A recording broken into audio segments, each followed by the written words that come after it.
এই সংক্ষিপ্ত সময়ে সকল বিষয় বলা সম্ভব নয়, এক একটা পয়েন্ট নিয়ে এক একটা জুমার খুতবা হওয়া দরকার।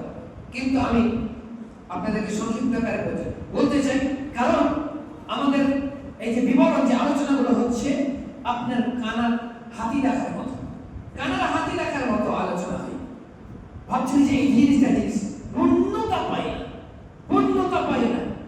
আর আমরা সেই ফজিলত আলোচনা নিয়ে আলোচনা করি, কারণ মুখরোচক খাবার কাকে না ভালো লাগে, কাকে না ভালো লাগে, সেই কারণে মুখরোচক আলোচনা আমরা বেশিরভাগ করে যাই। প্রিয় ভাতৃমণ্ডলী, বিষয়টি জেনে রাখেন যে ঈমানের আমরা 69টা বা 77টা আমরা ঈমানের শাখা জানি।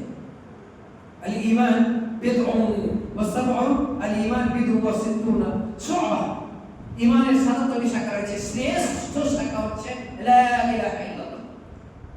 আল্লাহ তাআলা ছাড়া সত্য কোনো উপাস্য নেই। দেখেন, বিশ্বাস একমাত্র আল্লাহ তাআলাই হচ্ছে উপাসনার যোগ্য, সেই কথাটা স্বীকার করা হচ্ছে সর্বোত্তম। কয়জন আমরা সেই বিষয়টা স্বীকার করেছি? কয়জন কয়জন কয়জন বিশ্বাস করেছি? এই বিশ্বাস যদি থেকে থাকতো তাহলে আমাদের দ্বারা অন্য কাজ হতো না। ইবাদত কি সেটাই জানি না, ইবাদত কি সেটাই জানি না, আল্লাহ তাআলা কে সেটাই জানি না, সেই বিশ্বাসই নাই। তো ঈমানে আপনার এই যে 77টি শাখা রয়েছে বা আপনার বুখারীতে 69টি শাখা রয়েছে, তার মাঝে আপনার প্রায় 24 ফাসলা 24টা আপনার ঈমানের শাখা, 24টা ঈমানের শাখা, 24টা ঈমানের শাখা অন্তর দ্বারা পুষ্টি লাভ করে। ভাবতে পেরেছেন? 24টা ঈমানের শাখা অন্তর দ্বারা পুষ্টি লাভ করে। মানুষের দেহের অঙ্গ প্রত্যঙ্গগুলোকে 3 ভাগে ভাগ করা হয়েছে, 3 ভাগে ভাগ করা হয়েছে। একটা মানুষের যেমন সম্পত্তি তাকে ভাগ হয়, ভাগ হওয়ার পরে আপনার কি হয়? পিতামাতার একটা ভাগ হয়, আল্লাহ নির্ধারণ করে দিয়েছেন সুদুস 1/6। স্ত্রীর একটা ভাগ বা স্ত্রী বা স্বামী ভাগ নির্ধারণ করে দেওয়া হয়েছে আপনার রুবু অথবা সুমন অথবা নিসফ, স্ত্রীর জন্য আপনার নির্ধারিত। বাকি হচ্ছে কি আসাবা, ছেলে মেয়ে যতই থাক সম্পূর্ণটা সেভাবে। আবার যদি শুধু মেয়ে হয় তাহলে তার জন্য আবার নির্ধারণ রয়েছে যে আপনার সে নিসফ পাবে, অর্থাৎ অর্ধেক পাবে, অথবা আপনার 2/3 পাবে যদি একাধিক থাকে। কিন্তু ছেলের জন্য আপনার সে নেবে সব কিছু, সে হচ্ছে আসবা, সর্বাবস্থায় আসবা, বা হচ্ছে আসবা। এর বিভিন্ন বিষয় রয়েছে। অনুরূপভাবে আপনার এই যে আল্লাহ তাআলার ইবাদত, এই 77টির মাঝে বা 70টির মাঝে, আমি 77টিকে বেশি করে এমনি মাঝে 24টা ঈমানের শাখা আপনার অন্তর দ্বারা পুষ্টি লাভ করে। 3/25 মানে আপনার 1/3 ঈমানের শাখা অন্তর দ্বারা পুষ্টি লাভ করে। কয়জন সেই কাজটা করেছে? কয়জন? 7টা শাখা জিহ্বা দ্বারা পুষ্টি লাভ করে। ঈমানের 7টা শাখা জিহ্বা দ্বারা পুষ্টি লাভ করে, আর বাকি শাখা গুলো আপনার অঙ্গ প্রত্যঙ্গ দ্বারা পুষ্টি লাভ করে, যেটা আপনার প্রায় 36-37টা হচ্ছে বা ততোধিক। একটার সঙ্গে আরেকটা যুক্ত রয়েছে, কেউ ভাগ করেছে, কেউ যুক্ত করে দিয়েছে। তাহলে আপনার বাকি 37টা শাখা আপনার অঙ্গ প্রত্যঙ্গ দ্বারা পুষ্টি লাভ করছে। আমাদের আজকে যে ঈমানের এই শাখাগুলো, এই যে শরীরের এই যে 3টা ভাগ, একটা হচ্ছে হৃদয়। আল্লাহ রাসূল সাল্লাল্লাহু আলাইহি ওয়াসাল্লাম বলেছেন ইন্না ফিল জাসাদি লামুদগাহ, শরীরে একটা পার্ট রয়েছে, ইযা সালাহাত সালাহাল জাসাদ কুল্লু, সেই পার্ট যদি সুস্থ হয়ে যায় পুরো শরীর সুস্থ হয়ে যাবে। ওয়া ইযা ফাসাদাত ফাসাদাত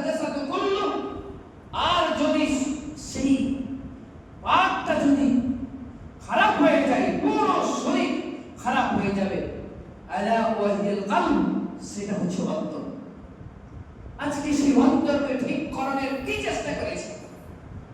শরীরের খাদ্যদানের জন্য, শরীরের সুখের জন্য বাড়িঘর নির্মাণ করেছি, টাকা পয়সা খরচ করেছি, অন্তরের সুখের জন্য কি করেছি? অথচ অন্তর মরে গেলে সব মরে গেল, অন্তর সাজা হয়ে গেল, সব সাজা হয়ে গেল, অন্তরই হিসেবে। কিন্তু অন্তরের সংশোধন করার জন্য আমরা কয়জন আপনার ঠিক করেছি? আর সেই কারণে দেখুন অন্তরের বাতি হয়েছে, অন্তরের বাতির ফলে সে কি হচ্ছে? না আমি করছি অন্তরের বাতির ফলে আপনার কি হচ্ছে? সে অপরাধী হচ্ছে, সে কাফের হয়ে যাচ্ছে। অতএব আমাদেরকে অন্তরের যে ঈমান গুলো রয়েছে, ঈমানের শাখাগুলো রয়েছে, সমস্ত দিয়ে পুষ্টি লাভ করতে হবে। কয়জন? ঈমানের মেন যেগুলো আপনার শাখা রয়েছে, ঈমানের আপনার 6টি রুকুন আছে। শাখা তো আপনার পেলাম প্রায় 24টা।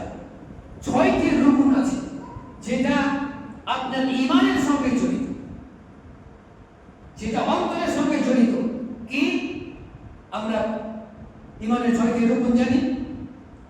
ঈমানুল মুজমাল, আমানতু বিল্লাহি ওয়া মালাইকাতিহি ওয়া কুতুবিহি ওয়া রুসুলিহি ওয়াল ইয়াউমিল আখির ওয়াল কদরি খাইরিহি ওয়া শাররিহি। আল্লাহর প্রতি ঈমান আনা, ফেরেশতাদের প্রতি ঈমান আনা, কিতাবের প্রতি ঈমান আনা, রাসূলের প্রতি ঈমান আনা, ভাগ্যের ভালো মন্দের প্রতি ঈমান আনা, শেষ দিবসের প্রতি ঈমান আনা, সব হচ্ছে অন্তরের সঙ্গে জড়িত, সব হচ্ছে অন্তরের সঙ্গে জড়িত। কয়জন এই যে বিষয়গুলো বলা হলো, কয়জনের প্রতি ঈমান আনতে পেরেছে? কয়জন ঈমান আনতে পেরেছে? আজ আল্লাহ তাআলা যে এই জিনিসটা বলে গেছে, আল্লাহ তাআলা ওয়ালিল্লাহি জুনুদুস সামাওয়াতি ওয়াল আরদ, আসমান ও জমিনের আল্লাহর অসংখ্য সৈন্য রয়েছে, খাস করে ফেরেশতা সৈন্য রয়েছে, যারা বান্দার সহযোগিতার জন্য আপনার সর্বদা আপনার রেডি রয়েছে। শুধু আল্লাহ তাআলার কাছে ফরিয়াদ করতে, বাকি আল্লাহ সাহায্য আসতে দেরি নয়, আল্লাহ সাহায্য আসতে দেরি নয়। কিন্তু আমরা কয়জন এই যে আমরা বিপদে পড়ছি, বিপদের সময় আমরা সেই এই যে সৈন্যের মালিক, কুলিল্লাহুম্মা মালিকাল মুলক তুতিল মুলকা মান তাশা ওয়া তানজিউল মুলকা মিম্মান তাশা ওয়া তুইজ্জু মান তাশা বিয়াদিকাল খায়র। রাজাধিরাজ হচ্ছেন আল্লাহ তাআলা, যাকে চান সম্মানিত করেন, যাকে চান অপমানিত করেন, যাকে চান রাজত্ব দান, যাতে রাজত্ব ছিনিয়ে নেন, সমস্ত কল্যাণ তার হাতে। তিনি সবচেয়ে ক্ষমতাবান, সবকিছুর উপর ক্ষমতাবান। কয়জন ফরিয়াদ করেছে? একজন মানুষ বিপদগ্রস্ত হয়েছে, একজন মানুষ বিপদগ্রস্ত হয়েছে কিভাবে? সে ঘোড়া গাড়ি চালিয়ে জীবিকা নির্বাহ করে, ডাকাতের খপ্পরে পড়েছে, তার সমস্ত কিছু সম্পদ লুটে নেবে, তাকে জানে মেরে দেবে। তো বললে ভাই যখন মারাই যাব তখন শেষমেশ দুরাকাত নামাজ পড়েনি, নামাজ পড়তে যাচ্ছে, সে বলছে আল্লাহি, আল্লাহর কসম খেয়ে বলছি যে আমার কোনো কিছুই স্মরণে আসছে না, সবই ভুলে গেছি। হঠাৎ আমার স্মরণে একটা আয়াত চলে আসলো, আম্মা ইউজিবুল মুত্তাফা ইযা দাআহু ওয়া ইয়াকশিফুস সূ ওয়া ইয়াজআলুকুম খুলাফা'আল আরদ আইলাহুম আল্লাহ কলিলাম মা তাযাক্কারুন। কে আছে এমন যে মানুষ বিপদগ্রস্ত মানুষের আর্তনাদকে শ্রবণ করে এবং তাকে তার সাহায্যার্থে লোক পাঠায় এবং তাকে পৃথিবীতে প্রতিনিধিত্ব করে? ইলাহুম আল্লাহ, আল্লাহর সঙ্গে কি অন্য কোনো বস্তু আছে? তোমরা কম উপদেশ গ্রহণ করছো। মানে আমি আয়াত পড়ে আমার শেষ হয়নি, কামালি মুখে এসেছে, অর্ধেক আয়াত যায়নি, আমাকে মারার জন্য আপনার ডাকাত উলঙ্গ ভোজনে নিয়ে আমার শিরস্থানে দাঁড়িয়ে রয়েছে, আর আমি আয়াত পড়তে আসি, এখন আমার পড়া শেষ হয়নি। আমি একটা দেখতে পেলাম যে আপনার গভীর গহীন থেকে এক দ্রুতগামী ঘোষওয়াল আমার পাশ দিয়ে সাই করে বেরিয়ে গেল, উলঙ্গ দরবারে নিয়ে, আর ধপ করে কিছু পড়ার আওয়াজ শুনতে পেলাম। আর নামাজ তো এমনই তো আমরা তত্ত্ব ছিল, আর তারপরে যখন ধপ করে পড়তে দেখলাম, সঙ্গে সঙ্গে আমি নামাজ পড়তে ঘুরে গিয়ে দেখছি যে আমাকে যে মারা জন্য উদ্যত হয়েছিল তার ঘর মাথা থেকে শরীর থেকে পড়ে গিয়ে সে তরবাতে আরম্ভ করছে। সুবহানাল্লাহ। আমরা আল্লাহ তাআলার এই যে বিষয়, ফেরেশতা আল্লাহ তাআলা রয়েছে, ঈমান কোথায়? বদর যুদ্ধে আল্লাহ তাআলা ফেরেশতাদের সাহাবায়ে কিরামদের সহযোগিতার জন্য আল্লাহ তাআলা তিনি প্রেরণ করেন 1000 সৈন্য পাঠালেন, 5000 5000 রিজার্ভ সৈন্য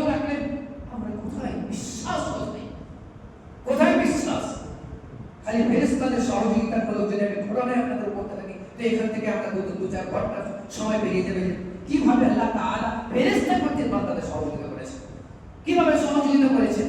আপনার একটা ঘটনা বলতে ছাতিনার ঘটনা। একজন মানুষ আপনার আগে জিনেদের উপদ্রব ছিল, একজনকে আপনার ওই সরিষা ছিঁচতে যাওয়ার জন্য রাত্রেবেলাতে নিয়ে চলে গেছে। জিনেরা পরজন বুঝতে পারে সঙ্গীব গজি, তখন আবার সে ফিরে আসছে।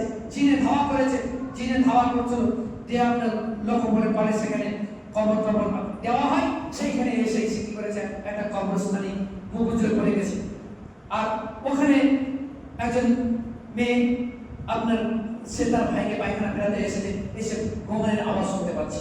গঙ্গানের আওয়াজ শুনতে পেয়ে বলে যত দেখি যে দেখছে একটা লোক কবরস্থানে পড়ে রয়েছে, তাকে নিয়ে আসা হলো, পানি টানি ছড়িয়ে তাকে সুস্থ করা হলো। এরপরে সে তাকে কাহিনী জানতে চাইলো, বলে এই ব্যাপার আমরা তো রাতের বেলাতে সরষে ছিঁচতে গেছিলাম, জিনের খবরে পড়েছিলাম, এইখানে আমি দৌড়ে দৌড়ে পালিয়ে আসি আর আমাকে পেছন পেছন ধাওয়া করে। যেই কবরস্থানে আমি এসেছি সেই কবরস্থান থেকে দুটো সাদা পোশাক পরে তো আপনার লোক আপনার জিনটাকে ধাওয়া করতে আরম্ভ করে, আর আমি তা দেখে অজ্ঞান হয়ে যাই। ওই দুটো ছিল ফেরেশতা, আল্লাহ তাআলা তাদেরকে সেইভাবে সহযোগিতা করেছে। প্রিয় ভাতৃমণ্ডলী, তো ঈমানের একটা হচ্ছে কি ফেরেশতাদের। তারপরে আল্লাহ কিতাব সমূহ কোথায়, কিতাব সমূহের প্রতি আজকে কি পাঠ করছি। রাসূল আল্লাহ রাব্বুল আলামিন আলেমদেরকে ওয়ারাসাতুল আম্বিয়া করেছেন, রাসূল হচ্ছেন শ্রেষ্ঠ শিক্ষক।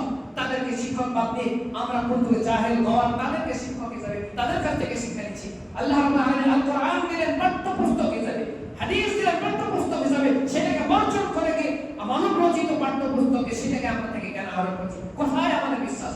এই বিশ্বাস যদি থাকতো তাহলে কি আমরা এটাকে বর্জন করে মানব রচিত পাঠ্যপুস্তককে পড়ে কি আমরা শিক্ষিত হতে হতাম? তারপরে হচ্ছে কি ইয়াউমিল বিল আখির, ঈমান বিল আখির, শেষ দিবসের প্রতি ঈমান। কতজনকে কবরে রাখিয়া আসে কত শত জনে, তবুও মরণ বলে চিন্তা নাই মনে। আরে মরণ আল্লাহ সিরাতি না হলি, মৃত্যু হচ্ছে একেবারে চোখের ভিতর চাইতে অতি পরিবর্তী। মানুষ জানে না যে কখন সে মারা যাবে। ইদা আসবাহতা ফালা তানজুর নাসা, সকাল হলে সন্ধ্যা আশা করো না যে কোনো সময় তুমি মরে যাবে। আল কবর ইন্নাল কবরা আউয়াল মানজিল মিন মানাজিল আখিরা, কবর হচ্ছে আখিরাতের ধাপসমূহের প্রথম ধাপ। আখিরাত দেখতে চান কবরকে দেখুন। উযকুরু আল হাদিম লাযাত আল মাউত, তুমি ওই ব্যক্তিকে স্মরণ করো যে তোমার সাথে খুশি দিবে।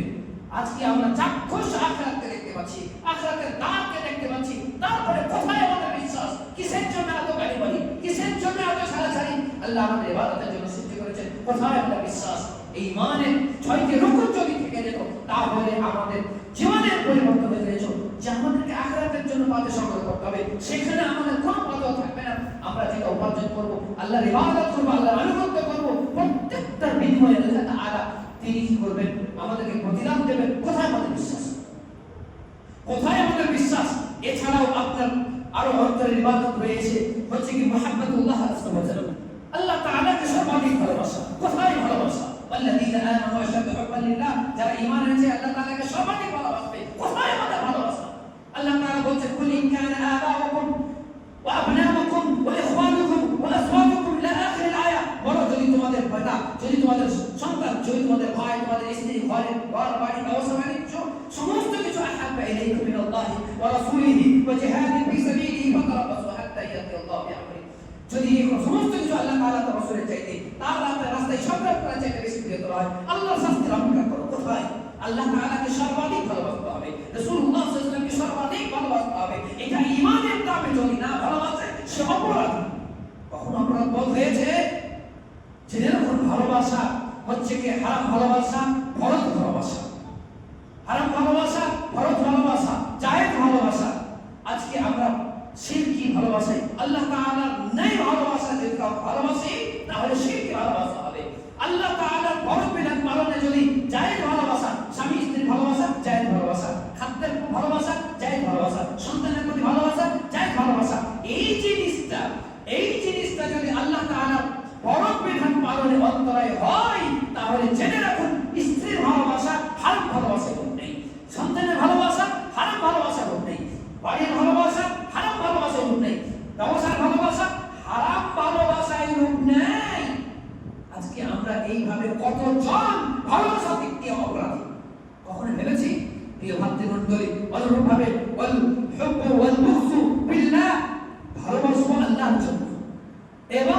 সঙ্গে শত্রুতা করবো আল্লাহর জন্য। আল ওয়ালা ওয়াল বারা ঈমানের একটা অঙ্গ। কোথায় আমাদের সেই ভালোবাসা? সমস্ত মুসলিমদেরকে আমাদেরকে ভালোবাসতে হবে, আমাদের সকলকে ভালোবাসতে হবে। কোথায় আমাদের ভালোবাসা? জেনে রাখুন, স্বামী স্ত্রীর চাইতে একজন মুসলিমের ভালোবাসা বেশি প্রাধান্য পাবে, একজন মুসলিমের ভালোবাসা বেশি প্রাধান্য পাবে। কিন্তু আমরা কোথায়? স্বামী স্ত্রীর ভালোবাসা হচ্ছে আসক্তিগত ভালোবাসা, আসক্তিগত ভালোবাসা, এক অপরের প্রতি প্রেম আসক্তি রয়েছে, তাই ভালোবাসা। এটা জায়েজ ভালোবাসা। তাকে আপনি মুমিনা হিসেবে বেশি ভালোবাসবেন, স্ত্রী হিসাবে আপনার জায়েজ, আপনার বৈধতা দেওয়া হয়েছে এতটাই, তাতে আপনার নেকি নাই। প্রিয় ভাতৃমণ্ডলী, আজকে আমাদেরকে সেই জিনিসটাকে বুঝতে হবে। কিন্তু কয়জন আমরা বুঝি? অনুরূপভাবে মুহাম্মদ মুস্তাফা সাল্লাল্লাহু আলাইহি ওয়াসাল্লামকে ভালোবাসা, তার সম্মান করা, ওয়াল ইখলাস, একনিষ্ঠ ঈমান আমল কবুলের অন্যতম শর্ত হচ্ছে এমন একটা আমল ইখলাস যেটা 24 ঘন্টা অন্তর দ্বারা আমাদের হতে হবে। 24 ঘন্টা, এক মুহূর্ত যদি আপনার এটা কাটা হয়ে যায়, আপনার আমল নষ্ট হয়ে যাবে। এক মুহূর্ত কারেন্ট যেমন আপনার চলে গেলে সঙ্গে সঙ্গে আপনার যে কোনো জিনিস, আপনি একটা পেপার প্রিন্ট করছেন, এক সেকেন্ডের জন্য যদি আপনার কারেন্ট চলে যায়, তাহলে আপনার পেপার প্রিন্ট হবে বাতিল হয়ে যাবে, বাতিল হয়ে যাবে, সেই পেপারটা ক্যান্সেল, আপনাকে নতুন করে প্রিন্ট করতে হবে। অনুরূপভাবে আপনার আমল কবুলের জন্য অন্যতম হচ্ছে ইখলাস, একটা আন্তরিক ইবাদত। ওয়া মা উমিরু ইল্লা লিয়াবুদুল্লাহ মুখলিসিনা লাহু-দ্দীন, একনিষ্ঠভাবে আল্লাহর ইবাদত করবে। ইন্নাল্লাহা লা ইয়াকবালু মিনাল আমালি ইল্লা মা কানা লাহু খালিসান ওয়া বুতুবিয়া বিহি ওয়াজহা। আল্লাহ তাআলা ওই আমল ছাড়া কোনো আমল গ্রহণ করবেন না যা একমাত্র আল্লাহ তাআলারই জন্য হবে এবং সেই আমলের দ্বারা আল্লাহ সন্তুষ্ট হবে। কয়জন আল্লাহ সন্তুষ্টির জন্য কাজ করছি? সব তো মানুষের সন্তুষ্টির জন্য। মানুষের সন্তুষ্টি অর্জন করে কিছু পেয়েছি। আল্লাহ রাসূল সাল্লাল্লাহু আলাইহি ওয়াসাল্লাম বলেছেন, "মান তামাসারাল্লাহ ومن يتمصر رضا الناس بسخط الله سخط الله عليه واسخط عليه الناس"। যে ব্যক্তি আল্লাহকে অসন্তুষ্ট করে, মানুষ সন্তুষ্ট কামনা করে, আল্লাহ সন্তুষ্ট হন, পরবর্তীতে মানুষ অসন্তুষ্ট হয়। অপরদিকে ومن يتمصر الله بسخط الناس رضي الله عليه وارضى عليه الناس, আর যে ব্যক্তি মানুষ অসন্তুষ্ট হয়, পরোয়া করে না, রবকে সন্তুষ্ট করে, আল্লাহ তাআলা তার প্রতি সন্তুষ্ট হন এবং পরবর্তীতে মানুষকে সন্তুষ্ট করেন। প্রিয় ভাতৃমণ্ডলী, কোথায় আইন আল ইখলাস? এই যে ইবাদত, এগুলো করতে গেলে তো সময়ের প্রয়োজন রয়েছে। এই আধা ঘন্টা আপনার জুমার খুতবা বলা সম্ভব নয়, তারপরে তো আমরা ধীরে ধীরে আসছি। প্রিয় ভাতৃমণ্ডলী, এই জিনিসগুলো কতটা গুরুত্বপূর্ণ, কোথায় ইখলাস, কোথায় প্রতিটা মুহূর্ত শুরু থেকে শেষ পর্যন্ত ইখলাস নামক ইবাদত থাকতে হবে। এটা আমল কবুলের অন্যতম শর্ত। কোথায় কোথায় আমাদের ইখলাস? সব সময় শুধু মানুষের জন্য আমরা কাজ করে যাচ্ছি। প্রত্যেকটা কাজ, পুরো ইবাদতটা, পুরো কাজটাকে আমাদের কি করতে হবে? একমাত্র আল্লাহর জন্য করতে হবে। ইবাদত তো একেবারে আল্লাহর জন্য হতে হবে। আর মুআমালা যেটা রয়েছে, সেটাও যদি আমি নিয়ম শুদ্ধ করে আল্লাহর সন্তুষ্টির জন্য করি, কেউ ব্যবসা করেছি, কেউ গাড়ি চালাচ্ছি, কেউ কার্পেন্টারি করছি, কেউ আরো বিভিন্ন রকমের কাজ করছি, সেই কাজটা যদি খিদমতে খালক হয়, যে ইবাদতের সহায়তার জন্য করছি, আল্লাহর বান্দার সৃষ্টির সহযোগিতার জন্য করছি, তাহলে সেইটাও ইবাদতময় হবে। আর সেইখানে ইবাদতময় হবে যখন একমাত্র আল্লাহ তাআলার জন্য করবে। আজকে আমরা যে সব কারবার করছি, ব্যবসা বাণিজ্য করছি, কি বান্দার সহযোগিতার জন্য না নিজের শুধু উদরপূর্তির জন্য, তার উপরে লোক দেখানোর জন্য? এত টাকা, যার যত বেশি টাকা, সে তত বেশি আপনার অনর্থক জায়গায় অর্থ ব্যয় করেছে। যেখানে আল্লাহ তাআলা কুলু ওয়াশরাবু ওয়া লা তুসরিফু, খাও পান করো, অপব্যয় করো না। কিন্তু আমরা কি অপব্যয় করে যাচ্ছি? সামান্য আহারের প্রয়োজন রয়েছে, সেখানে আপনার কত রকমের আইটেম করে শুধু পেটে আপনার খারাপ করে আবার ডাক্তারের কাছে যাচ্ছি। বুঝতে পারছি, কিন্তু শয়তান বলছে না, দেখাতে হবে না, তোকে দেখাতে হবে না। আরে আদম বিহাসবে ইবনে আদম ইয়াহমিলু কাইমাত, আদম সন্তানের শরীর ভেদে কয়েক লোকমাই যথেষ্ট, কয়েক লোকমাই যথেষ্ট, যার দ্বারা না ইউনিবু বিসুলবা, যার দ্বারা তার শরীর দ্বারাকে ঠিক করবে। কিন্তু না, আমাকে এই করতে হবে, সেই করতে হবে, আমল করতে হবে, তওবা করতে হবে, ফালতু জিনিসে। প্রত্যেকটা বিবাহতে আপনার যেখানে ওয়ালিমা হবে আল্লাহ তাআলার সন্তুষ্টির জন্য, ইন্নামা নুত'আমুকুম লিওয়াজহিল্লাহ, তোমাদেরকে খাওয়াচ্ছি একমাত্র আল্লাহ তাআলার জন্য। লা নুরিদু মিনকুম জাযাআ ওয়া লা শুকরা, তোমাদের কাছে কোনো প্রতিদান পেতে চাই না, তোমাদের প্রশংসা বাণী শুনতে চাই না, কিন্তু ওয়ালিমাতে, খাবার, বিবাহতে সমস্ত কিছু নাম খাওয়ানোর জন্য। প্রিয় ভাতৃমণ্ডলী, আপনার সময় নাই, সেই কারণে আমি অবগত পাচ্ছি না। এই জিনিসগুলো আমাদের একান্ত প্রয়োজন। আমি শুধু সংক্ষেপে বলে দিচ্ছি যে আত-তাওবা ইলাল্লাহ, তাওবা হচ্ছে অন্তরের ইবাদত। আল-খাউফ মিনাল্লাহ, আল্লাহকে ভয় করা অন্তরের ইবাদত। আপনি ভয় করবেন না, ফালা তাখাফুহুম ওয়া খাফুনি ইন কুনতুম মুমিনিন, তাদেরকে ভয় করে না, আমাকে ভয় করে যদি তোমরা মুমিন হও। তারপরে হচ্ছে রিদা রাহমাতুল্লাহ, আল্লাহ তাআলার রহমতের প্রতি আশাবাদী হওয়া, আত-তাওয়াক্কুল আলা আল্লাহ ওয়া আলা আল্লাহি ফাতাওয়াক্কালু ইন কুনতুম মুমিনিন। আল্লাহর প্রতি ভরসা ছিল যদি তোমরা মুমিন হও। কোথায় ভরসা? আমরা সামান্য কি বলছি ডাক্তারের প্রতি ভরসা, ভরসা আল্লাহর উপরে। এখানে আপনাকে সুস্থতার মালিক হচ্ছেন আল্লাহ। আমার লোক দেখানোর জন্য আপনি মানুষের কাছে নাকি এমন জায়গায় যাচ্ছেন যেখানে বলবে যে আমি ভালো রেখেছিলাম, আমাকে দেখাতে হবে যে আমি খুব টাকা পয়সা খরচ করেছি, সেখানেও সে লোক দেখানোর জন্য করছে। আত-তাওয়াক্কুল আলা আল্লাহ, আল্লাহর প্রতি ভরসা ছিল তবে, কারণ সুস্থতার মালিক আল্লাহ তাআলা ছাড়া কেউ নয়। কোন ডাক্তার সুস্থ দিতে পারে না, কোন ঔষধ সুস্থতা দিতে পারে না। সেই কারণে আজবিল বাস রাব্বানাস ইশফি আনতা শাফি লা শিফা, কোন প্রকারের সুস্থতা নেই, ন্যূনতম সুস্থতা নেই, ইল্লা শিফা, একমাত্র মহান আল্লাহ তাআলা সুস্থতা ছাড়া। তাহলে সুস্থতার মালিক হচ্ছেন আল্লাহ তাআলা, কারণ লা ইয়ালিকুল জিনস, আপনার পুরো সুস্থতার সমস্ত বিষয়টাকে আপনার অস্বীকার করা হচ্ছে যে কেউ সুস্থতার মালিক না, একমাত্র আল্লাহ তাআলা ছাড়া। আল্লাহ তাআলা একটা সিস্টেম বেঁধে দিয়েছেন, আপনাকে ডাক্তারের কাছে যেতে হবে, পারমিশন দিচ্ছেন না আনজালাল্লাহু মিন দাইন ইল্লা লাহু দাওয়া, কিন্তু আপনাকে বিশ্বাস রাখতে হবে যে আল্লাহ তাআলা সুস্থতার মালিক, এবং সেখানে আপনাকে আশাবাদী হতে হবে, কারণ আপনাকে আল্লাহ তাআলা অসুখ দিয়ে আপনার মান সম্মানকে বাড়াতে চেয়েছেন। আপনাকে আল্লাহ তাআলা ভালো ইদা আহাব্বাল্লাহু কওমান ইবতালাহুম, আল্লাহ তাআলা যখন কোন কওমকে ভালোবাসেন তাকে পরীক্ষায় দিতে পারেন। আপনার মুনাফাকের জন্য অসুখ দিয়েছেন, আপনার সম্মান বৃদ্ধির জন্য অসুখ দিয়েছেন, আর ওই অসুখের দ্বারা ধৈর্য নামক as-sabr নামক ইবাদতের পুষ্টি লাভ করতে চেয়েছেন। তাহলে আপনাকে অসুখ না দিলে, আপনার ক্ষতি সাধন না করলে ধৈর্য নামক ইবাদত কি করে আসবে? আল্লাহ বলেন ইন্নামা ইউওয়াফাস সাবিরুনা আজরাহুম বিগাইরি হিসাব, যে আল্লাহ তাআলা ধৈর্যশীল বান্দাদেরকে অগণিত সওয়াব দান করবেন। এটা আপনার জন্য কল্যাণকর, মুমিনের জন্য হচ্ছে বড়ই আশ্চর্যজনক। সবকিছুই তার জন্য ভালো। সে যদি ভালো কিছু পায় শুকরিয়া আদায় করলো, এটা তার জন্য ভালো, আর যদি খারাপ কিছু পায় ধৈর্য ধারণ করলো, এটাও তার জন্য ভালো। অতএব একটার সঙ্গে আরেকটা জড়িত রয়েছে। as-sabr ওয়া বাদাল কাদা, আপনি ধৈর্য ধারণ করতে হবে, আল্লাহ তাআলা যা দিয়েছে তাতে সন্তুষ্ট থাকতে হবে। আর রাহমা ওয়া শাফা বিল খালক, সমস্ত সৃষ্ট জীবের প্রতি ইন্নাল্লাহ কাতাবাল ইহসানা আলা কুল্লি শাই, فإذا قتلتم فأحسنوا القتلة وإذا ذبحتم فأحسنوا الذبحة وليحد أحدكم صبرته وليؤذ بيده। সমস্ত সৃষ্ট জীবের প্রতি আপনাকে দয়া প্রদর্শন করতে হবে। আর সেই দয়াটা কোথা থেকে আসে? হৃদয় থেকে আসে। যার অন্তর কঠোর হবে সে দয়াশীল হবে না, যার অন্তর নরম হবে সে দয়াশীল হবে। প্রত্যেকটা জীবের প্রতি দয়াশীল হতে হবে। অতএব আর তারপরে হচ্ছে আল হায়া, লজ্জাশীলতা, এই সবই হচ্ছে অন্তরের কাজ। আর অন্যান্যগুলো থেকে গেল। প্রিয় ভাতৃমণ্ডলী, এতগুলো বিষয় আমাদের অন্তর দ্বারা পুষ্টিটা করে আমরা কবে জানবো? এই সকল জিনিসগুলো জানতে হবে, এটা আমাদের জন্য প্রয়োজন। আর তারপরে আল্লাহ তাআলা যে বিধান দিয়েছেন, কোথায় কার সঙ্গে কি আচরণ করবো, কোথায় কি খাবো, কতটুকু করবো, কতটুকু চলবো, সেই বিধান দিয়েছে। আমরা সেই বিধান জেনেছি কয়জন?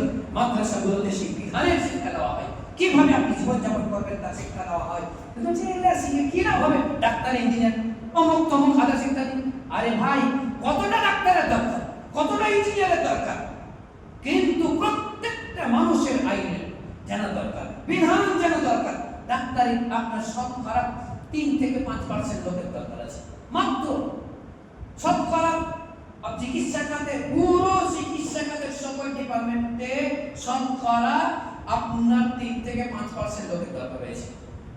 অপরদিকে আপনার এর খাতে, চাষাবাদের খাতে 30 থেকে 40% লোকের দরকার রয়েছে। কারিগরি খাতে আপনার প্রায় 15 থেকে 25% লোকের দরকার রয়েছে। এগুলো কি হচ্ছে মামলাতের ক্ষেত্রে, কিন্তু বিধানের ক্ষেত্রে শতভাগ লোকের দরকার রয়েছে। মাদ্রাসাতে আপনাকে সেই বিধানের শিক্ষা দেওয়া, কিন্তু দুঃখের বিষয় হচ্ছে যে মাদ্রাসাগুলোতে এই বিধানটাকে আপনার সামনে তুলে ধরা হয় না। স্টেজে বক্তব্যের ক্ষেত্রেও সেই বিধানটাকেও আপনার মানুষের কাছে স্পষ্ট করা হয় না। এটা যে প্রয়োজন রয়েছে, এটা পালন না করলে কি ক্ষতি, সেই জিনিসটা সে বুঝে না। আপনাকে আল্লাহ তাআলা ধৈর্য ধারণ করতে বলছে, আপনি ধৈর্য ধারণ না করলে আপনার লাভটা কি? আল্লাহর একজন মহিলা, তার সন্তান মারা গেছে, সে তার সন্তানের জন্য একেবারে পাগল পারা, কবরস্থানে গিয়ে সে মাতম করছে। আল্লাহ রাসূল সাল্লাল্লাহু আলাইহি ওয়াসাল্লাম বলেছেন, ধৈর্য ধারণ করো, ধৈর্য ধারণ করো, আল্লাহ তাআলা তোমাকে উত্তম প্রতিদান দেবেন। তুমি কি বুঝবা আমার কি হাল আছে, তুমি কি বুঝবা আমার কি হাল আছে? এইভাবে সে 1 সপ্তাহ ধরে কান্না করে চুপ করল, 1 সপ্তাহ ধরে কান্না করে চলল। তারপরে এসে বলছে, রাসূলুল্লাহ, আমি তো আমার ছেলের জন্য আমি ধৈর্য ধারণ করবো। আল্লাহ রাসূল বলেছেন, আস-সাবরু ইনদা সাদমাতিল উলা, সবর হচ্ছে প্রথম ধাক্কায় ধৈর্য ধারণ। চলে গেছে, যেতেই হবে, যে কেউ ছেড়ে তাকে ছেড়ে যেতেই হবে। তোমার এখনো পথ রয়েছে, তোমাকে চলতে হবে। তুমি অন্যের আঘাতে, অন্যের ভালোবাসাতে তুমি আল্লাহকে ভুলে যাবে, মাতম হয়ে যাবে, এটা বুদ্ধিমানের কোনো কাজ নাই। ভাবতেন তাহলে কতটা ধৈর্য ধারণের প্রয়োজন রয়েছে। আপনি ধৈর্য ধরলেন না, আপনার সঙ্গে আমি কি করলাম? ধৈর্য ধরলাম না, আপনার সঙ্গে আমি গাড়িটা অ্যাক্সিডেন্ট করে দিলাম। আপনার ক্ষমতা আছে, আপনি এসে কি আমাকে আচ্ছা তারা মেরে দিলেন, বলে কি হলো? আপনি একটু ধৈর্য ধারণ করলেন না, লোক জমা হয়ে গেল, সব হয়ে গেল, এসে আপনার মারামারি করে আপনার যত টাকা লস হলো তার থেকে বেশি আপনার ক্ষতি হয়ে গেল, আপনাকে ধরে দিল, আবার জেলকে কাটতে হলো, কত কি কাটতে হলো। তাইলে ধৈর্যটা একজন মানুষের কতটা পান সেটা হৃদয় দ্বারা বুঝতে পারে। আমি আর কথা বাড়াতে চাচ্ছি না, কারণ কথা বাড়াতে গেলে কথা বেড়েই চলে।